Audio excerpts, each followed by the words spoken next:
Okay, today we are going to take a look at a reversal strategy that Donnie and Jeff were talking about. It's actually a Danny's reversal, but anyways, take a look at this.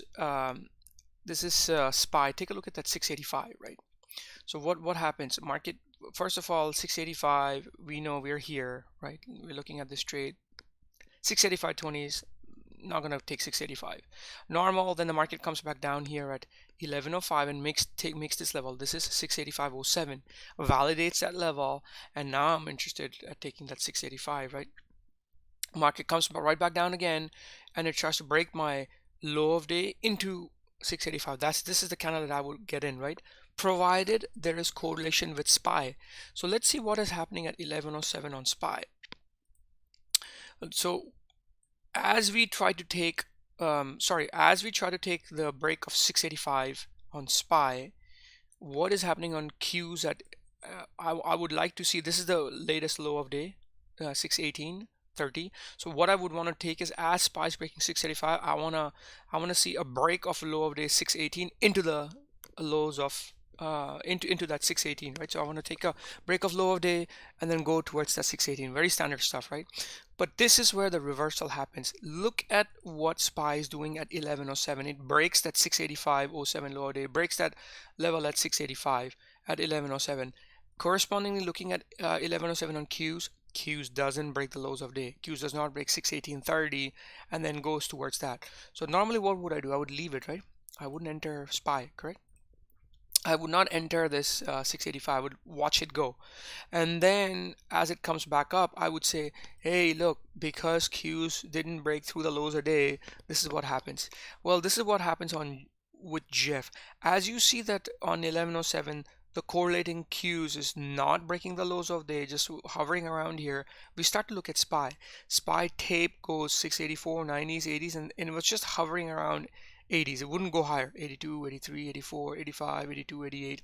And the next candle, it pushed right back up at and broke that 685, right?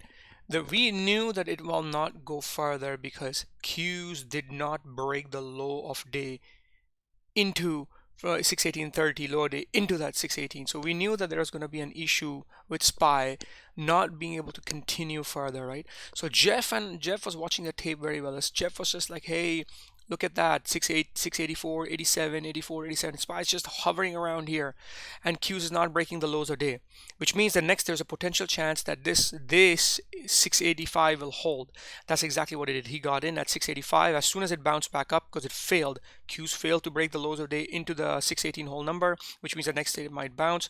So Jeff was like, okay, as soon as he saw the next candle, 80s, 90s, and then a new candle form, blow back up a 685, he got in, and he put a stop loss below that 80s, and it went all the way up. So what Jeff is saying is, hey, look at your correlation. If this 685 was a normal level and then there is no correlation coming right back down again, then there is a good chance that 685 will hold, and it'll go right back up again, and you can take, as fast in and out. Just get in a break of 685, put a stop loss at 80s, and by the time you're like 40, 45, that's more than like 10-12%.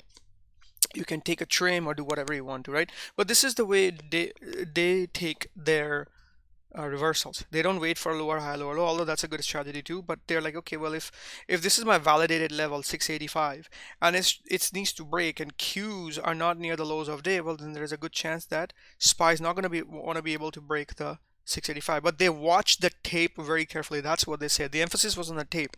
As he saw 680s, 80s just holding, 83, 84, 85, and then he saw the Qs not able to fall through the lower day, then that gave him an idea that, yo, this 80s might hold and the next candle might break right through. So he said, okay, well, I'll wait till it's 80s, 85. Saw the tape, and the next candle is shot right back up to 685 on the tape. He took that trade. So tape is more important here. You watch the tape. You obviously watch the correlation. If it doesn't break, then you're watching for that correlate for the tape very carefully to see if the tape is stalling near the 80s, 80, 85, 80, 85, 80s, 80s, or whatever, 83. In this case, even add lows 82. But then the next candle market open, Qs bounced the low of day, and SPY instantly shot back up of 85. So that means this level held, and then he got in at the long 85, put a stop loss below the lows, and then he rode that back up again. So that's their way of trying to take reversals.